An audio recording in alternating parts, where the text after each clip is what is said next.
pagpapalaganap ng programa ng lungsod ng Taguig para sa ating mga lola at lolo. Personal na inabot ni Konsehal Raul Aquino ang centenarian birthday cash gift na 100,000 pesos sa 100 taong gulang na si Lola Victoria Franco mula sa Barangay Bagong Bayan. Sa pamamagitan ng Office of Senior Citizens Affairs o OSCA Taguig, ang mga centenarian ng lungsod, kagaya ni Lola Victoria, ay patuloy na makakatanggap ng 100,000 pesos sa susunod pang mga taon hanggat sila ay nabubuhay. Sang-ayon na rin sa bisa ng City Ordinance No. 25 Series of 2017, makatatanggap naman ang iba pa nating mga senior citizen ng 3,000 hanggang 10,000 pesos na birthday cash gift depende sa kanilang age bracket. Dagdag pa rito, hatid din ng Taguig sa ilalim ng pamumuno ni Mayor Lani Cayetano ang iba pang serbisyo para sa mga minamahal nating lola at lolo. Nariyan ang pamimigay ng libreng gamot sa mga sakit tulad ng diabetes, high blood at asthma, libreng nursing services sa kanilang tirahan, libreng wheelchairs,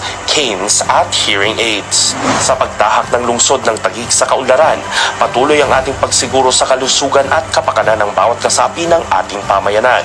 Kaya naman, sa pangunguna ng Medical Assistance Office, walang patid ang pagsuyod ng Taguig Love Caravan sa bawat sulok ng ating probinsyudad upang maghatid ng libre at dekalidad na health services sa bawat Taguigenyo.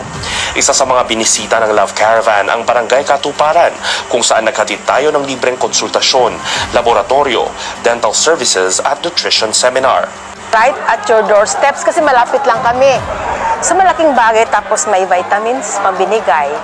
And libre kasi, di ba? Papasalamat ako kay Mayor Lani kasi ito malaking bagay ito sa mga senior. Kasi imbes na pupunta pa kami sa center para magpa-check up, andito na, kumbaga dinadala na dito sa amin. Kasama rin sa mga binisita ng Love Caravan nitong nakaraang linggo ang Barangay Bambang at East Rembo.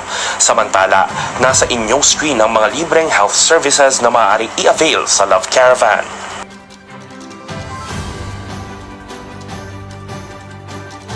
Ang serbisyong hatid ng Love Caravan ay bukas para sa bawat Taguigenyo at tatanggap ng mga pasyente mula alas 7 ng umaga hanggang alas 3 ng hapon.